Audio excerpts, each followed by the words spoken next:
Disclaimer. This video is intended solely for analytical and research purposes. It is based on publicly available information and structural inference. No accusations are made against any individual, nor are any identities confirmed. All interpretations remain speculative. The content does not constitute factual reporting or defamation. Viewers should regard this as analytical discussion rather than official information or news. A premeditated incident, swiftly erased. If the Yu Menglong incident were merely an internal dispute within the entertainment industry, the observable response would have followed a relatively transparent trajectory: police involvement, case filing, information disclosure, media coverage, public debate, and judicial oversight. What occurred after Yu Menglong's death, however, diverged sharply from this pattern. Police reportedly arrived at the scene, but no formal investigation or case filing was recorded. Mainstream media outlets fell into near-simultaneous silence, and online discussions were systematically suppressed across platforms in an exceptionally short time frame. Individuals connected to the incident were deliberately removed from public visibility. The uniformity and speed of these interventions, spanning online platforms, media outlets, and administrative channels, far exceed what any entertainment industry crisis response could achieve, implying coordination at a higher, systemic level. The incident was effectively elevated above the entertainment industry, removed from ordinary social and judicial processes, and handled in a manner consistent with regime security classification. Once an event is extracted from standard social mechanisms and simultaneously sealed by multiple power systems, it is effectively classified as sensitive at the level of political stability and core governance. This raises a question. If no case was filed, if it did not formally qualify as a public security matter, how could it be treated as approaching national security? The answer lies in the concept of the grey zone. Within the real political structure of the Chinese Communist Party, there exists a long-standing, highly efficient operational space. It is not formally part of any judicial or administrative system, yet it can mobilize, override, or exclude them when necessary. In the grey zone, administrative power can substitute for judicial procedure. Public opinion management can replace factual investigation. Personal relationships and political positioning can override institutional accountability. The defining characteristic of the grey zone is unspeakability. It is not constrained by established rules. Rather, it frequently preempts or supersedes them. Its core function is to handle issues that are inconvenient or impermissible to enter formal procedures. Such issues typically involve political stability, power structures, core families, or the regime's public image. Once these matters enter traceable channels, the ruling core, the individual at the center of the personalist security structure, Xi Jinping, risks losing control over key variables. The grey zone is therefore not an exception to governance, but a normalized, indispensable tool of the totalitarian system designed to digest risk while preserving surface order and safeguarding the core interests of the ruling circle.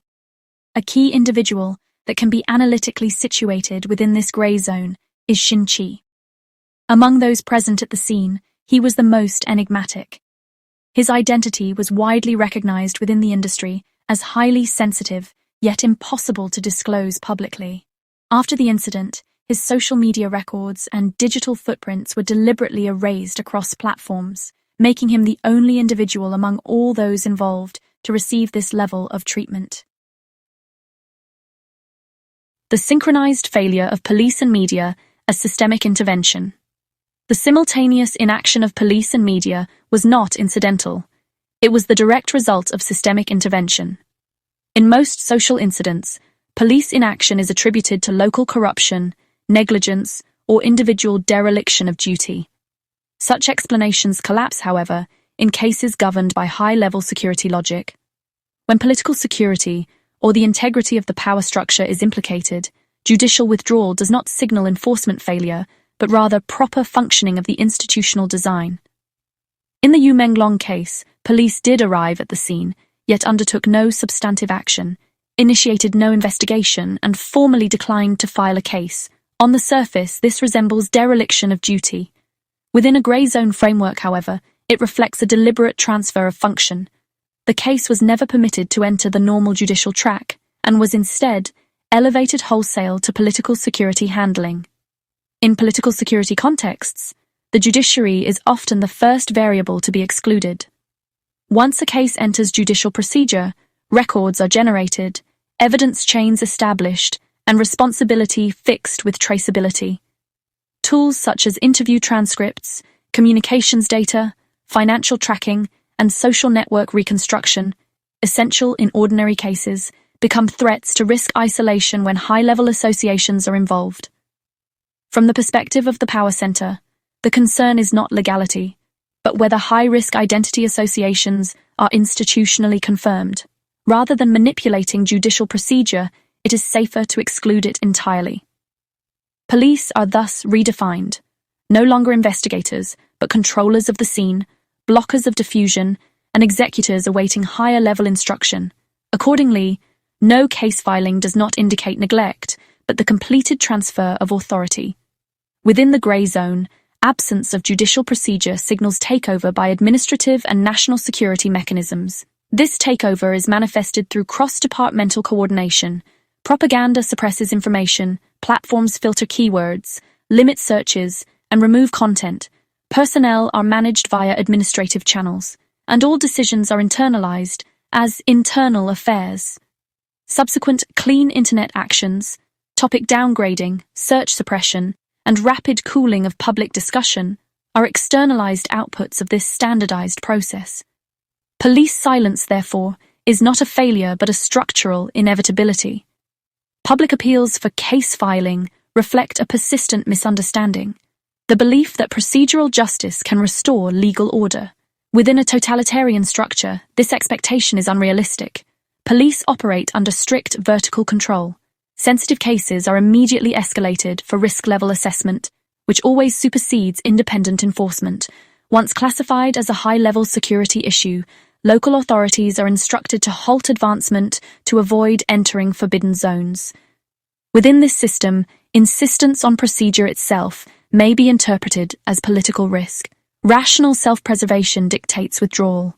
Law, reduced to an instrumental tool, no longer shapes individual fate. Outcomes are determined by risk evaluation, isolation, and neutralization. This explains why suspects face no consequence, victims receive no judicial response, and society receives no factual clarification. The case has exited the legal domain. The trigger lies in an unspeakability that overrides law. Victims cease to be legal subjects and are instead downgraded to variables whose survival depends entirely on the power center's assessment of risk. Xi Jinping's regime security as family logic after institutional breakdown. Under conditions of institutional maturity and stable rules, regime security typically rests on three foundations: clearly defined power boundaries, an independent and predictable judiciary, and a bureaucratic system loyal to institutions rather than individuals. Within the CCP system, these conditions have historically been deficient. Under Xi Jinping, they have been systematically weakened. Term limits have been abolished, intra-party rules are repeatedly overridden by personal will, bureaucratic promotion has been radically deinstitutionalized, and established structures are continuously dismantled. As rules and institutions become unpredictable, they can no longer provide reliable security for the ruler. Consequently, the calculus of regime security shifts. The only unit increasingly perceived as dependable contracts inward, to blood relations. Historically, the deepest threats to CCP leaders have not arisen from mass revolutionary pressure, but from sudden fractures within the power structure itself. From the Lin Biao incident and the fall of the Gang of Four, to the purge of Zhaoxiang, regime collapse has repeatedly stemmed from internal betrayal and structural rupture. Xi Jinping personally experienced the purge of his father during the Cultural Revolution, the disintegration of his family, and the overnight reversal of social status. These formative experiences profoundly reinforced his skepticism toward institutional reliability. Organizations and systems can fail at any time, whereas family is perceived as the final line of defense. Xi's security logic, therefore, does not align fully with the modern political concept of national security. It more closely resembles the palace security logic of traditional dynastic politics. In highly personalist regimes, the concentration of power produces a paradoxical concentration of risk. Any information related to the ruler personally is immediately incorporated into security assessments. Personal scandals, irregular family structures, ambiguities surrounding succession legitimacy, all may be treated as variables capable of destabilizing rule. Family members are thus naturally absorbed into the political structure. Names are systematically filtered, family information is subjected to extreme lockdown, and private life is placed under unified security management. This is not moral regulation. It is a survival mechanism within a personalist rule structure. Blood ties are deliberately overlapped with personal loyalty, while the bureaucratic system is repeatedly fragmented, reorganized, and destructured.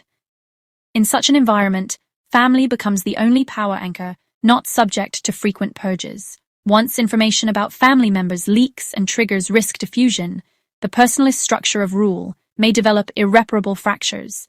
This security logic has clear precedents. As early as 2014, the viral Qingfeng steamed buns incident was swiftly curtailed. Searches and online discussions involving Xi Jinping and his family were simultaneously blocked, and systematic shielding mechanisms gradually took shape. In 2019, after the accidental exposure of his daughter Xi Mingzhe's personal information, the subsequent wrongful conviction of Niu Tengyu further revealed the extreme evolution of this mechanism. Regardless of whether the information was accurate, and regardless of Niu Tengyu's actual involvement, any contact with the core family necessitated extraordinary handling to transmit an unmistakable deterrent signal. Any information related to the core family constitutes top-level political secrecy, and any disclosure may be treated as a threat to regime stability, even in the absence of formal legal provisions. Under modern technological conditions, this logic has evolved into a new form of family-based politics. Data surveillance serves bloodline security. Public opinion control serves family risk management. Law is relegated to a selectively activated instrument. Within this structure, off-record or non-public lineage connections may become latent security vulnerabilities. Once their identities risk exposure beyond controlled circles, they may be defined as system-level threats. Xi Jinping's distinctive security logic provides a clear interpretive framework for understanding the Xinqi case. When an individual potentially intersects with the core family, their identity, movements, and social traces are all treated as risk variables. Following the incident, synchronized multi-platform erasure, exclusion of police from the response chain, and rapid public opinion clarification all obey the same principle. Family security takes precedence over institutional rules. Bloodline security takes precedence over legal procedure. Viewed through this lens, Xinqi's unspeakability is not incidental. It is the inevitable outcome of Xi Jinping's regime security logic. Just as family-based considerations redefine the boundaries of security within the ruling core, the broader cultural system was similarly recalibrated. While the entertainment industry had never operated as a fully autonomous sphere of commerce or art under the CCP, under Xi Jinping it became even more tightly subordinated to political and security imperatives. Cultural production, celebrity influence, and the allocation of resources were increasingly assessed through the lens of ideological reliability and risk management.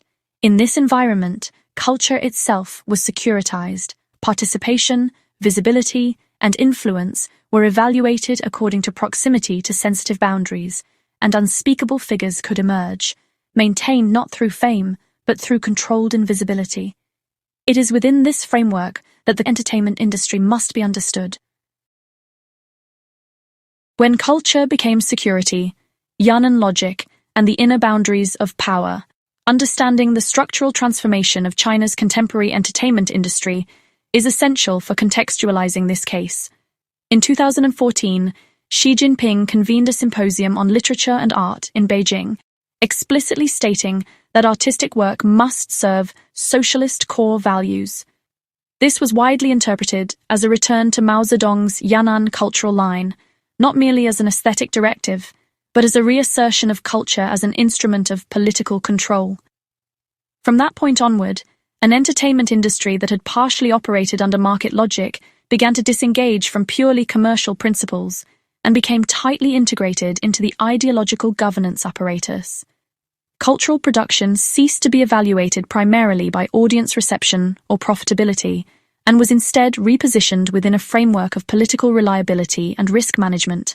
Content censorship intensified, political statements by celebrities became routine, and entertainment capital grew increasingly entangled with propaganda systems and regulatory oversight. Under these conditions, culture no longer functioned as a social sphere adjacent to power, but as a strategic resource within it, deployable, manageable, and allocable according to the regime's assessment of ideological value and security risk. The entertainment industry thus evolved into a domain for power projection, risk placement, and information filtration. Participation within it was no longer neutral. Individuals, capital, and narratives were sorted according to political safety, reliability, and proximity to sensitive boundaries. It is within this securitized cultural environment that unspeakable individuals and relationships could emerge, maintained not through visibility, but through controlled invisibility. Under these conditions, an implicit linkage gradually emerged between core families and the cultural system. Publicly available information suggests that Ma Yuan, a child of Xi Jinping's half-sister Xi Jinping, and his wife Zhao, surname omitted, have been involved in entertainment-related industries while maintaining an exceptionally low public profile. They have never publicly referenced their family background and remain absent from mainstream narratives. This indicates two structural characteristics. First, that the Xi family maintains direct yet discrete points of contact with the cultural system. Second, that such connections are intentionally depoliticized and rendered opaque to prevent public scrutiny. The term core family in this essay does not denote legally recognized or publicly acknowledged kinship. Rather, it refers to a functional security category within a highly personalist system, individuals whose existence, identity, or relational proximity is assessed by the ruler himself as having direct implications for personal legitimacy, succession security, or inner circle stability, and who are therefore managed under a security logic distinct from that applied to ordinary elites or formal institutions. For individuals closer to the ruling core, discretion alone is insufficient to neutralize risk. Instead, the system enforces collective unspeakability through power structures. Identities cannot be confirmed, backgrounds cannot be verified, and no traceable records are permitted to persist. This mechanism allows industry resources to interact with the ruling core while minimizing the possibility of political risk leakage. The Chinese entertainment industry, an unspeakable individuals in the gray zone, Jingtian, unspeakability, under institutional protection. Jingtian is an early example of a figure who once possessed what can be described as unspeakability. At the start of her career, the resources allocated to her, across film, music, production scale, and capital investment, were strikingly disproportionate to her seniority or market position. Rumors about her background circulated for years, but none could be verified, and her own denials were never treated as credible. Beyond a cryptic remark by the son of a billionaire, not allowed to talk about it, and her own possibly inadvertent reference to leaning on powerful figures, no concrete information surfaced. This prolonged information vacuum itself indicates institutional-level protection. Around 2018, however, the distribution of resources shifted, and related rumors gradually faded, as if an invisible security boundary had been recalibrated. This suggests that the emergence and disappearance of unspeakability are contingent upon power-drawn boundaries, widely understood within the industry, even if never explicitly stated. Xinqi, high-risk protection of individual identity. When security logic is applied directly to individuals, unspeakability becomes highly specific. If bloodline security is prioritized over institutional security as a governing logic, it inevitably leaves discernible traces on particular individuals. Xinqi exemplifies this pattern. Prior to the Yu Menglong incident, he maintained traceable informational footprints, social media accounts, industry activity records, and platform entries collectively formed a socially identifiable profile. After the incident, however, these traces were systematically erased within an extremely short time frame. What remained was a hollow record devoid of background, relationships, or historical continuity. This was clearly not the decision of a single platform, but a coordinated execution across multiple platforms, reflecting high-level intent. Crucially, the goal was not merely to weaken his association with the incident, but to sever identity linkage itself, not to obscure his actions, but to erase who he was. This constitutes a classic risk isolation mechanism. The aim is not to reduce public attention, but to block any possibility of information tracing or reconstruction. Within grey zone logic, the intensity of information erasure directly reflects the system's risk assessment. Ordinary commercial disputes do not require nationwide platform coordination. Entertainment scandals do not trigger synchronized political, legal, and propaganda responses. Even elite conflicts rarely activate protections approaching national security thresholds. The degree of protection applied to Xin Qi closely resembles the highest tier, indicating that the perceived risk lay not in his actions, but in his identity. Unspeakability functions, therefore, as a structural security mechanism. When confirmation of an identity could trigger cascading political risk, the most effective defense is neither explanation nor denial, but permanent unconfirmability. If family structure is incorporated into the national security domain, if any clue touching on bloodline issues is treated as systemic risk, then individuals directly connected to such risk must be placed under maximum informational protection. Under this framework, Xin Qi's unspeakability is not accidental, but an inevitable outcome of Xi Jinping's security logic. Individuals around the core family as security variables. In a personalist system of rule, individuals surrounding core family members are treated as security variables. Their modes of existence, range of action, and social relations are all assessed for risk. Once designated as risk-bearing, an individual's fate ceases to be self-determined and becomes entirely contingent on the security needs of the power center. When risk cannot be absorbed by formal institutions, grey zone mechanisms are activated. From this perspective, Yu Menglong's fate appears less as an extreme outcome of a conflict of interest and more as the disposal of an unstable variable within a security structure. Earlier discussions surrounding alleged money laundering left an unresolved question. What exactly did Yu Menglong knew too much mean? Within this framework, the true risk may not lie in the quantity of information he possessed, but in the nature of a specific piece of information combined with his refusal to enter a relationship of dependency. In Xi Jinping's political system, power operates primarily through loyalty, not institutions or law.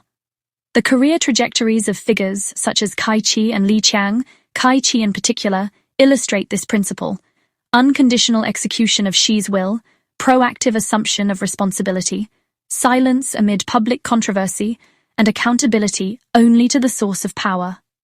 Absolute loyalty-based personal dependence determines both political security and career advancement.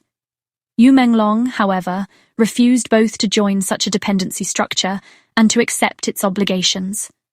As a result, he was classified as an external individual, beyond structural containment.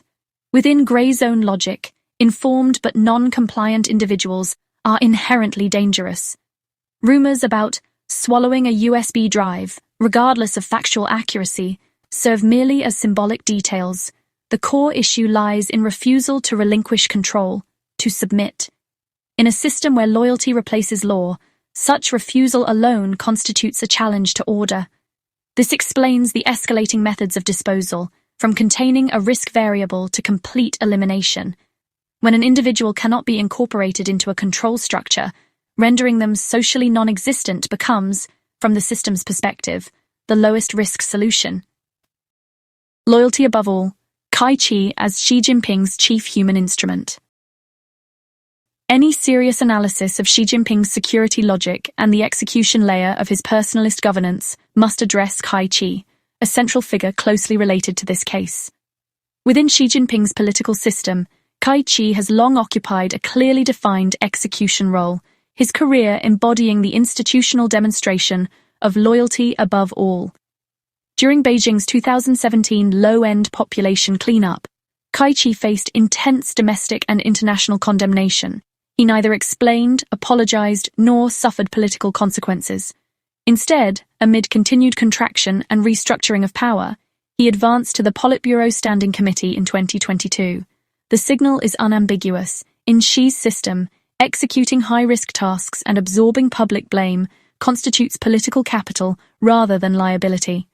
This logic replicates downward through the human instrument mechanism. Kai Yijia's appearance in the Yu Menglong case can only be understood within this structural framework.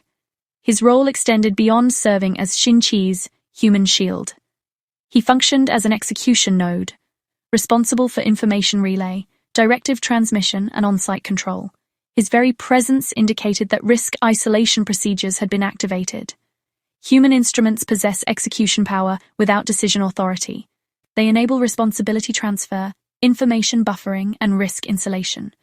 Crucially, their actions can always be reframed as personal conduct or positional duty, allowing higher levels of authority to disengage cleanly whenever necessary. Kai Yijia's involvement cannot be explained through ordinary entertainment industry relationships.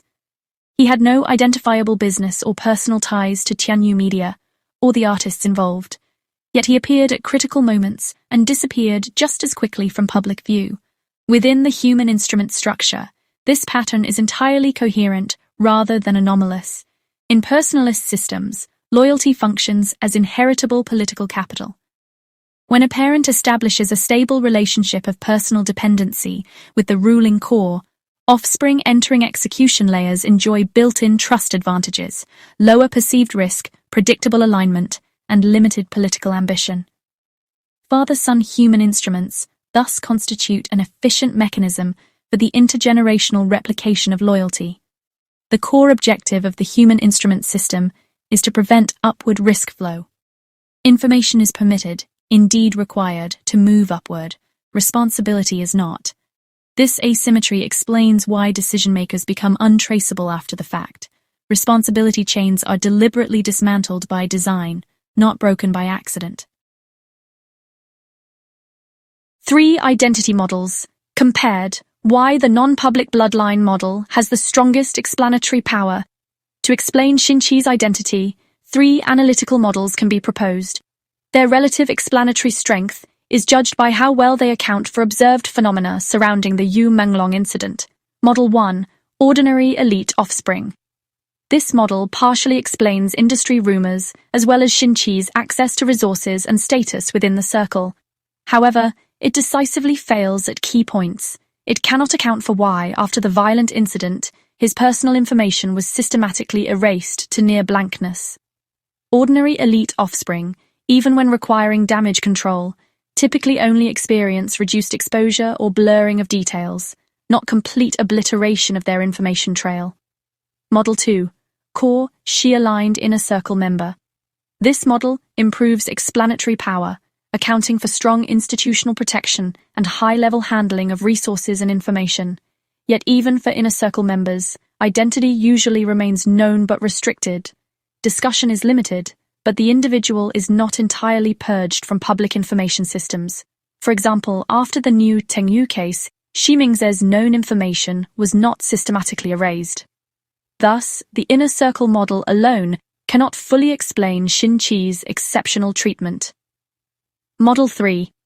Non-public bloodline core circle member, illegitimate or off-record child. This model integrates all previous anomalies into a unified logical framework. Xinqi's unspeakability, the extreme information erasure, the incident's elevated risk handling level, and the direct intervention of the chief human instrument, father-son duo, all become fully coherent. The explanatory power of this model far surpasses the first 2. Why the non-public bloodline model best explains the incident. Without direct identity documentation, the analysis must infer the system's risk assessment from the handling intensity rather than from identity itself. In a totalitarian system, public statements are unreliable.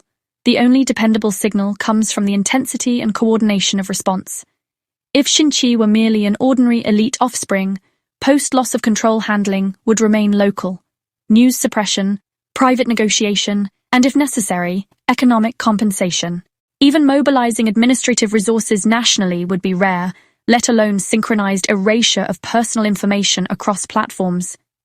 If he were a core Xi-aligned inner circle member, handling intensity would increase, but identity would remain confirmable but undisclosed, with attention focused on restricting discussion rather than erasing social existence. After the Niu Tengyu case, Xi Ming's known information remained accessible. Only under the non-public bloodline model do all operational logics align. The individual's existence touches on family integrity, power legitimacy, and regime stability. Once exposed, administrative explanations cannot contain public perception. The system's only safe strategy is not explanation or denial, but complete severance of confirmation pathways, preventing the public from verifying identity, tracing existence, or determining reality. This framework also sheds light on Jingtian's earlier unspeakability and the resource reallocation around 2018. When individuals enter a high-risk zone, the system does not explain the relationship. It adjusts resources, redraws security boundaries, and gradually withdraws the individual from core risk areas. Such unexplained shifts are evidence of security logic in operation. In summary, based on information erasure intensity, risk handling level, and direct intervention by the human instrument system, the non-public bloodline model provides the most coherent explanation of observed anomalies. This conclusion is a result of structural inference, not a formal identification of identity, and aligns tightly with Xi Jinping's operational logic. More fundamentally, in Xi Jinping's political system, all individuals surrounding the core circle are treated as security variables, not independent actors. For the sake of core circle security, even individuals outside the immediate circle can be sacrificed. Here, security is not institutionalized. It is a highly subjective measure, determined by Xi Jinping's personal assessment of risk and tolerance threshold. Narrative compliance under power, Hua-Zhen an elite, signaling in the grey zone. After the Yu Menglong incident, the public actions of certain elite figures transmitted important signals. The most notable among them was Hua-Zhen, granddaughter of former top leader Hua Guofeng, who posted a condolence message. Why could they not see the way, and what is love in this world? On the surface, this appears to be a simple, emotional lament over the early death of a young entertainer. However, within the grey zone logic of power, such phrasing is not a casual expression of sentiment, but a risk-calculated narrative choice. Hua-Zhen has long been active in the entertainment industry. Her access to information, internal network, and understanding of industry norms far exceed the average. Her message deliberately employs highly emotional, destructured, and non-responsibility-directed language. It simultaneously fulfills the elite expectation of public stance while intentionally avoiding any direction that could trigger inquiries about identity, accountability, or systemic issues. In other words, this is not a disclosure of truth, but a deliberate cultivation of ambiguity. Within the grey zone operational framework, when the judicial system is absent, instrumental actors intervene on site, and public opinion clearance and platform coordination proceed simultaneously. The public behavior of elite circles is also part of risk management. Hua-Zhen's message, in this structure, serves to set the narrative tone rather than provide explanation. By framing the event as a personal emotional tragedy, it channels the public's attention toward private emotion and the capriciousness of fate, blocking inquiry into the structural handling of the event, interpersonal relations, and the security logic of the power core. This narrative neither touches upon Xinqi's unspeakable status nor exposes the true considerations of the power core, yet it quickly occupies the emotional space of public opinion, creating a soft smokescreen. In a highly personalized, loyalty-based political system, the actions of elite individuals represent risk management rather than purely personal choice. Hua-Zhen had previous contact with the victim and may already have come under the power core's radar. In this context, maintaining the correct posture functions as a self-protection mechanism. By expressing understanding and regret through emotional narrative, elites publicly confirm their stance and demonstrate cooperation, avoiding being identified as an unstable variable. Placing Hua Zhen's behavior into the overall structural logic of the incident, a closed loop of reasoning emerges. The totalitarian core uses the gray zone to handle risks beyond the capacity of formal institutions. Bloodline security logic determines that related identities must remain unspeakable. Xinqi's information is systematically erased, achieving identity risk isolation. Kai Yijia, as an instrumental actor, contains on-site information and buffers risk. The judicial system steps back, ensuring legal procedures do not intervene and leaving no traceable record. Elite figures actively cooperate, signaling their position and guiding public opinion through emotional expression. Within this structure, there are no true bystanders. Every individual, situated in different layers of the network, participates in risk management in their own way, trading their compliance for personal security. Public opinion cleansing operations, network restructuring under power structures. After the Yu Menglong incident, in addition to on-site instrumental actors and tacit elite coordination, rapid and synchronized intervention in online public opinion formed a critical operational link. This intervention was not merely information management, it constituted a highly institutionalized mechanism for risk isolation and narrative reconstruction. Once initial control and containment were achieved on-site, the public opinion space became the next area requiring cleansing. The so-called cleansing operation was not a temporary reaction, but a mature, repeatable system. Keywords were monitored and restricted in real time. Discussion topics were systematically deprioritized. Content potentially revealing critical identity clues was swiftly removed. Simultaneously, fragmented, emotional, and even contradictory information diluted already leaked high-risk content and deliberately redirected public attention. This operation was tightly integrated with the on-site instrumental actor mechanism. The former controls the information space, the latter controls the physical space, forming a closed loop that minimizes uncertainty. From an institutional perspective, public opinion cleansing is an extension of security logic. Its goal is not to clarify facts, but to define narrative boundaries, prevent political risk spillover, and sever pathways for information feedback, accountability tracing, and identity identification. Once public opinion is successfully restructured, the event no longer requires explanation. It simply waits to be gradually forgotten. Integrating previous analysis, the handling of this incident follows a highly consistent closed-loop pattern. Bloodline security logic determines that Xinqi's identity is unspeakable. Yu Menglong, as an informed but unwilling to comply individual, is classified by the system as an uncontrollable variable. The instrumental actor mechanism achieves on-site risk isolation. The judicial system steps back, preventing legal procedures from generating traceable records. Elite coordination guides public opinion through emotionalized narratives. Public opinion cleansing operations ultimately shape public perception. To the public, only a condolence message and a police announcement remain, creating the impression that the event disappeared naturally. Yet beneath this surface, calm, power logic, identity risk, instrumental actor operations, and public opinion control had already coordinated. By the time the public calls for formal investigation, the incident has in reality been escalated, managed, and neutralized. This is the true form of gray zone operations. Within this closed loop, whether elite cooperation is voluntary or coerced, all forces ultimately point to a single objective: continuously diverting attention away from the system and the power core. Once on-site handling, instrumental actor operations, elite statements, and public opinion control form a complete risk chain. The power core achieves maximum responsibility, disconnection, and risk isolation. What makes this incident particularly difficult to accept is not only the extreme and tragic loss of a young life, but also the near-naked exposure of Xi Jinping-era CCP operational logic. Political correctness is defined by personal loyalty to Xi, and standards of action are defined by personal attachment.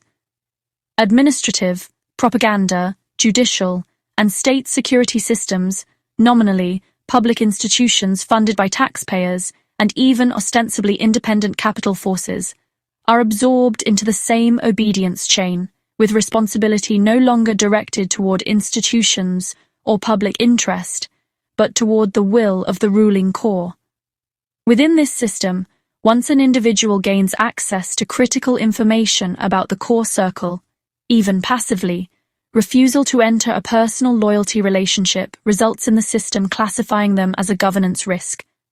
Crucially, the fear motivating Yu Menglong and others in similar positions was not primarily the immediate perpetrators, but the reach of Xi Jinping's personal authority. Law thereby loses its intended authority, and the grey zone replaces it as the true site of governance. Power operates with high depersonalization and deresponsibilization.